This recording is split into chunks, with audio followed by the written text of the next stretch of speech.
orden de 0,63. 0,63 de qué es ese, digamos, del valor en estado estable acá.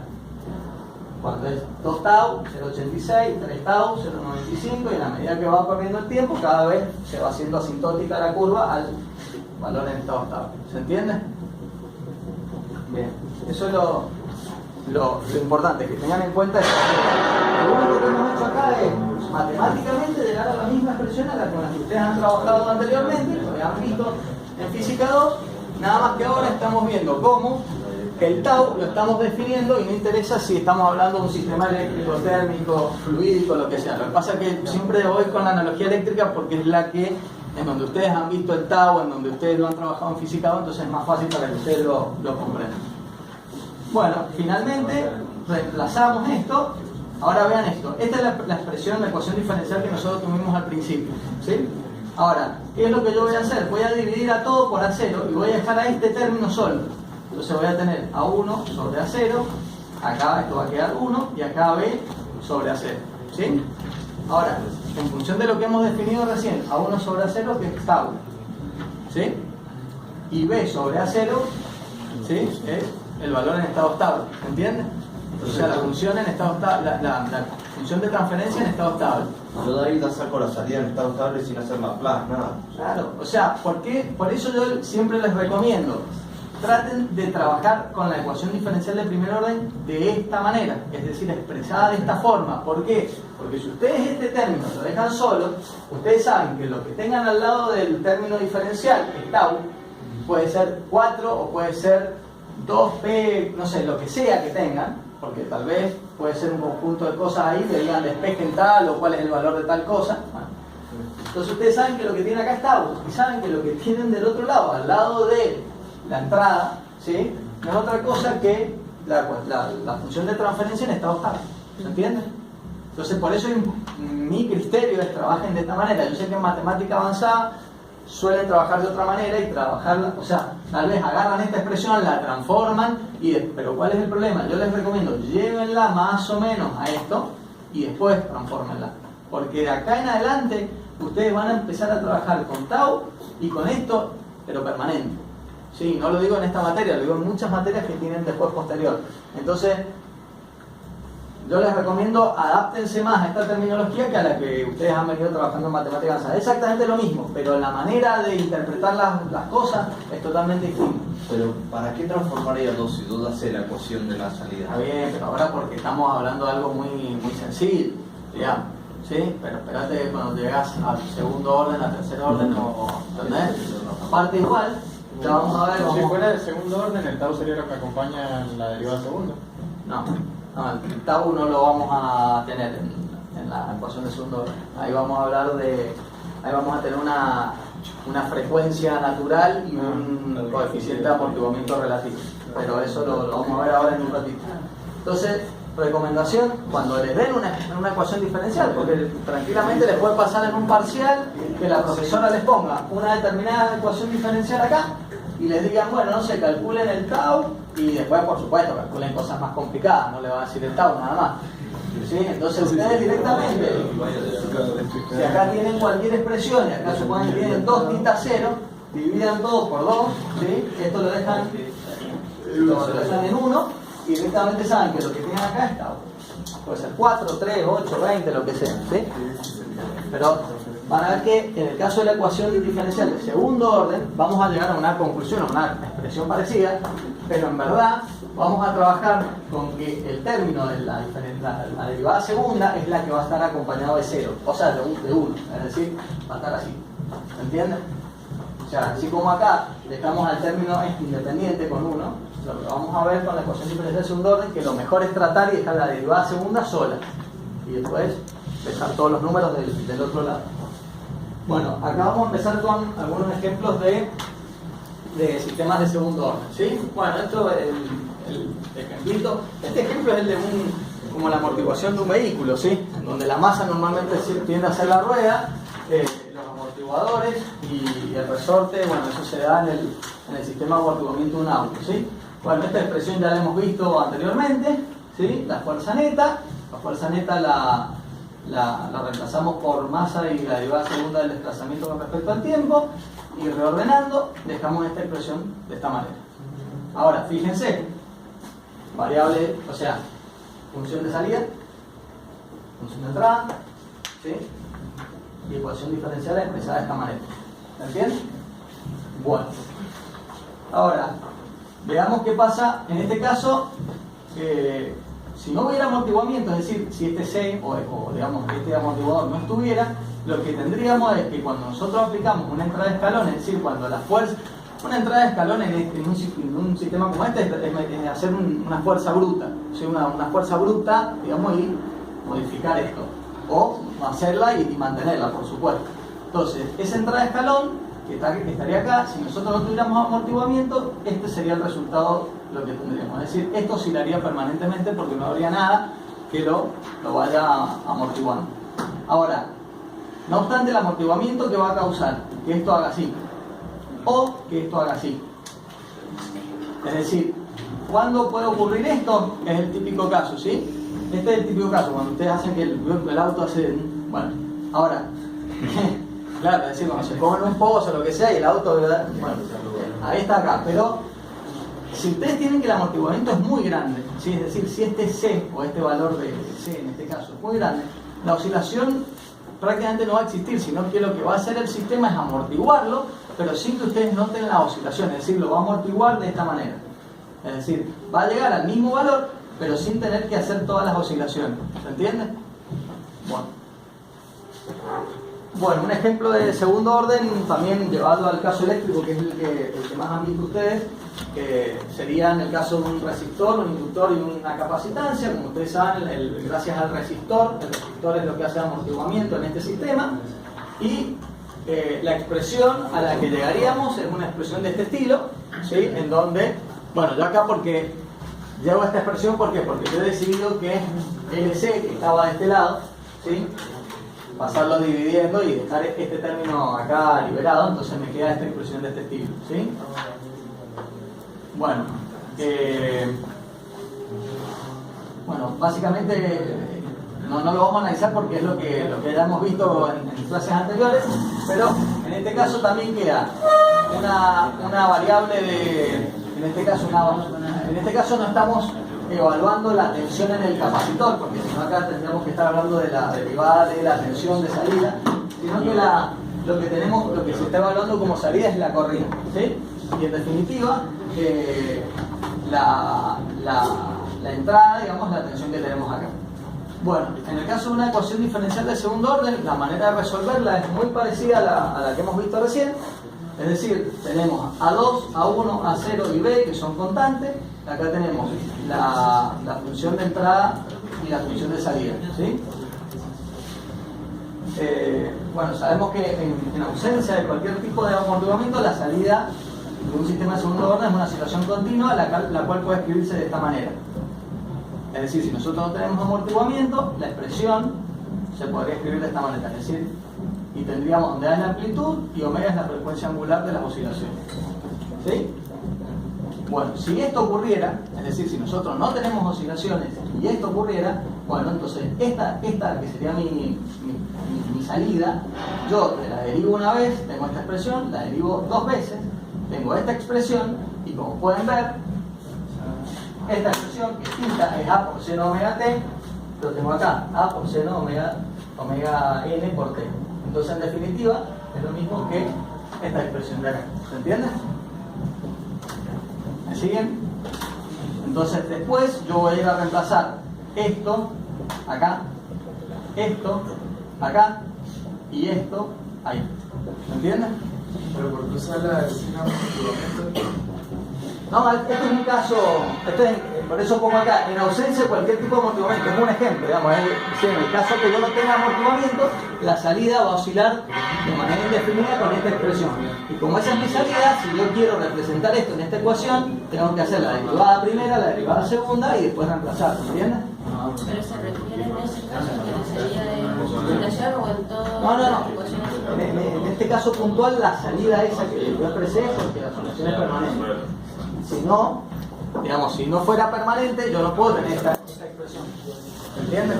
Porque acá en ningún momento acá no hay nada que me amortigue la salida, ¿se entiende? Es decir, acá lo que me está diciendo es que tengo una función seno, ¿sí? Que va a oscilar a una frecuencia de omega n, ¿sí? O frecuencia natural omega. Pero lo que me refiero a lo que dice de arriba, ¿se aplica a todos los casos también o solamente a este ejercicio? No, esto es un ejemplo que les estoy dando en caso de que no haya amortiguamiento, nada más. Porque si yo tengo amortiguamiento, esta función de salida no es esto, es otra cosa, que es lo que vamos a ver, ¿sí? Esto es simplemente, yo estoy, digamos, llevando esto a algo más sencillo, ¿sí? Es decir, diciéndole, bueno, en caso de que yo tenga una salida, ¿sí? En donde la oscilación se va a mantener permanentemente, esta sería la manera de expresar esa salida. Y como consecuencia de que yo la expresaría de esa manera, esto sería la derivada primera, la derivada segunda, y todo esto lo tengo que meter acá adentro, ¿sí? O reemplazar.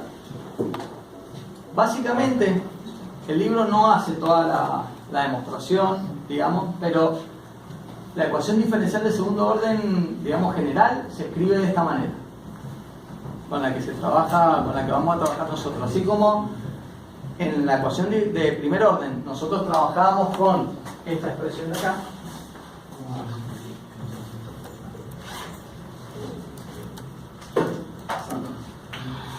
que habíamos dicho que teníamos tau por la derivada θ 0, θ 1 más θ 0 igual a g dss por θ sub i, ¿sí? Bien. En este caso, en las ecuaciones de segundo orden, normalmente la expresión a la que se llega es de este estilo, ¿sí? En donde este epsilon que está ahí no es otra cosa que lo que se denomina factor de amortiguamiento relativo, ¿sí? Y es ese factor de amortiguamiento relativo lo que me va a permitir, digamos, que esta ecuación de segundo orden, en vez de oscilar permanentemente de esta manera, que era el caso que les mostré recién, que en ese caso E sería 0, ¿sí? O oscile de esta manera o tenga esta forma, ¿sí? ¿De qué va a depender? Del valor que tome E, como ya lo vamos a ver dentro de un rato. Pero cuando el valor de este factor de amortiguamiento relativo sea menor que 1, es decir, es entre 0 y 1, lo que nosotros vamos a tener como salida es esto. Es decir, va a haber un amortiguamiento en donde vamos a oscilar alrededor del valor al que va a tender el estado estable hasta finalmente llegar. En cambio, cuando el coeficiente de amortiguamiento relativo sea mayor que 1, la amortiguación va a ser directamente de esta manera. Es decir, no vamos a oscilar, sino que directamente el sistema va a hacer un amortiguamiento directamente hacia llegar al valor de estado estable, ¿sí? ¿Va quedando mínimamente claro? ¿Se entiende, chicos? Sí. Profe, no entiendo dónde sale el epsilon, el doble salto. No entiendo. La expresión con la que... Por eso digo, el libro no hace el desarrollo matemático para que ustedes lleguen a esta expresión como si lo hace con la del primer orden, porque es mucho más sencillo, ¿sí? O sea, esta expresión que está acá, llegamos como les mostré yo. Pero bueno, en esta directamente se las expresa y le dice, vamos a trabajar de esta manera. Es decir, ¿por qué les digo esto? Porque en la ecuación de segundo orden, lo que vamos a tener es que este término, por eso yo les digo que está siempre acompañado de 1, porque lo que esté acompañado de este término, de esta derivada primera, va a ser igual a todo esto, ¿sí? Y lo que esté acá acompañando al término, a la variable de salida, va a ser la frecuencia natural o la frecuencia de oscilación al cuadrado, ¿sí? Es decir, cuando ustedes encuentren una ecuación que digan, supóngase 5 por la derivada de, qué sé yo, de x al cuadrado, de la derivada segunda de x con respecto al tiempo, más 14 por la derivada primera de x con respecto al tiempo, más, bueno, ese 14 es igual a 2 veces, digamos, una vez que despejen todo y dejen esta expresión de esta manera, el término que va a acompañar acá, o el número, que puede ser 5, 10, 20, lo que sea, va a ser igual a esta expresión que está acá. ¿Pueden estar el término de la derivada primera? Sí, también puede pasar. ¿Y qué sería? Que no tendría secuencia singular. Que sería como es el primero, como una escalada. En el caso que no esté esto, sí. ¿puedo decir? Mira, normalmente lo que pasa es que este término está y a veces el que no está es este. ¿Sí? O sea, ¿por qué? Porque normalmente pasa que al no estar este término, o sea, ¿cuándo ocurre? Cuando es igual a 0. Entonces, ¿qué quiere decir? Que el sistema no, o sea, esto este tipo de salida se da con las expresiones de esta y este término en Z, ¿sí? Pero normalmente este término sí está, porque el número que acompaña básicamente es el que te va a dar la frecuencia. Si no sería una constante, si no tuviera el término θ0 No. la salida constante, porque no es W al más estar sería 0. Claro, sí. Bueno, y ahora vamos a ver un poco, vamos a desarrollar un poco el tema para que ustedes entiendan un poco mejor lo que es el factor de amortiguamiento relativo. Bueno, acá básicamente la solución de una ecuación diferencial de segundo orden es muy similar a lo que hicimos con la ecuación de primer orden. Entonces reemplazamos a θ0 por U más B, también tenemos lo que es la respuesta forzada y la transitoria, y la separamos de esta manera, es decir, si nosotros volvemos a esta expresión, reemplazamos acá por U más B, acá por U más B y ahí por U más B. Profe, Sí. le hago una pregunta en la ecuación de recién, ¿la acuerdo? Que hizo una pregunta ahí que no aparecía el término lineal, o sea, el tercer término de la izquierda. Sí. No aparecía, pero ¿eso qué significa? No, él me preguntó si podía darse que no estuviera ese término. Pero si ese término no está, tampoco estaría en la derecha. No, porque ese término sí está. Claro, que si no estuviera, o sea, como que le estaríamos entregando algo al sistema y no tendríamos ninguna respuesta. No, por eso. Yo lo que ustedes se van a encontrar es con estas expresiones de este estilo, pero a veces pueden encontrarse que este término sea cero, el del medio. Claro, pero el otro es... El otro no, el otro está. O Sí. sea, nunca me lo... Sí. Pero cuando este término es cero, ¿sí? Tienen esta Sí, salida. eso sí lo veo.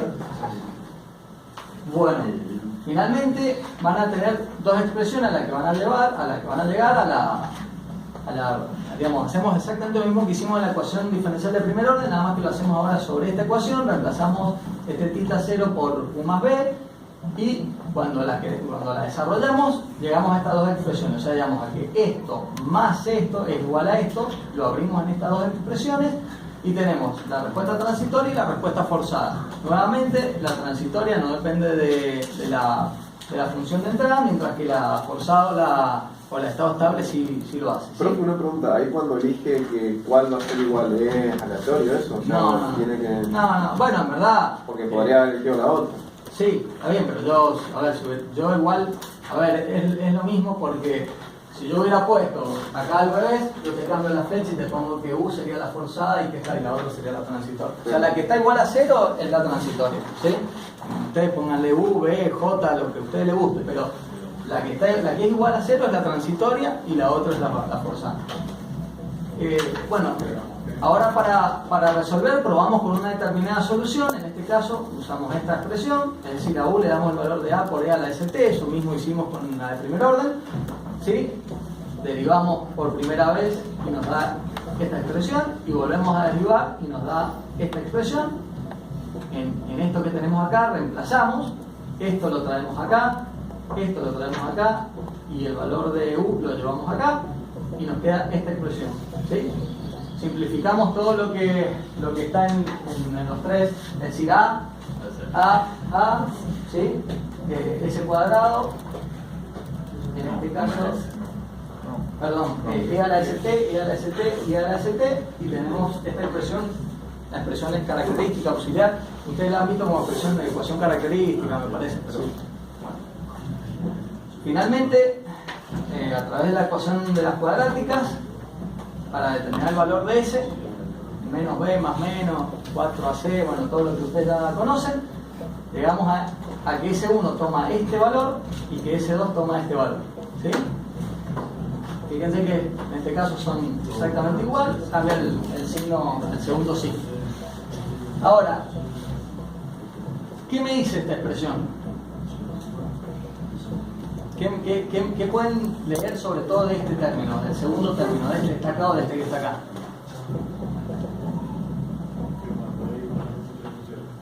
¿Qué pasa cuando es igual a 1?